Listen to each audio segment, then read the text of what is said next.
আমি ফয়সাল করিম মাসুদ ওসমান হাদির যে হত্যা, এই হত্যার সাথে আমি কোনোভাবে প্রত্যক্ষ বা পরোক্ষভাবে জড়িত না। ইনকিলাব মঞ্চের মুখপাত্র শহীদ শরীফ ওসমান হাদি হত্যাকাণ্ডে নিজেকে নির্দোষ দাবি করে সামাজিক যোগাযোগ মাধ্যমে একটি ভিডিও বার্তা দিয়েছেন মামলার প্রধান সন্দেহভাজন ফয়সাল করিম মাসুদ। তবে ঢাকা মহানগর গোয়েন্দা পুলিশ বলছে, ভিডিওতে ফয়সাল কি দাবি করলেন তা তদন্তের জন্য গুরুত্বপূর্ণ নয়। পর্যাপ্ত তথ্য প্রমাণ এবং সাক্ষ্যের ভিত্তিতেই তাকে হত্যাকাণ্ডে জড়িত হিসেবে নিশ্চিত করা হয়েছে। ডিবি সূত্রে জানা গেছে, এখনো পর্যন্ত ঘটনায় 11 জনকে গ্রেফতার করা হয়েছে। তাদের মধ্যে 164 ধারায় 6 জন স্বীকারোক্তিমূলক জবানবন্দিও দিয়েছেন।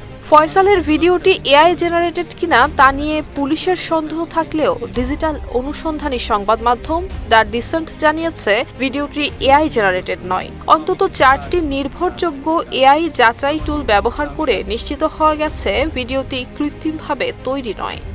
আর মনোবল হতে হয় স্পাদ্রিত। জেরুসালেম 25 বছরের পথ চলায় নিরাপদে রাখার প্রত্যয়ে।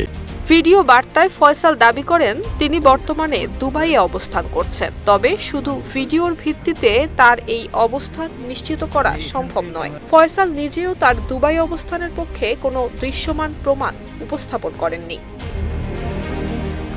এছাড়াও ভিডিওতে ফয়সাল বলেন, হাদি হত্যাকাণ্ডে ব্যবহৃত মোটরসাইকেলে তিনি ছিলেন না। তবে দ্য ডিসেন্টের আগের অনুসন্ধানে উঠে এসেছে, হত্যাকাণ্ডের সময় ব্যবহৃত মোটরসাইকেলে ফয়সাল করিম মাসুদ এবং তার সহযোগী আলমগীর শেখ উপস্থিত ছিলেন। বাইকের পেছনে বসে গুলিবর্ষণকারী ছিলেন ফয়সাল এবং বাইকটি চালাচ্ছিলেন আলমগীর।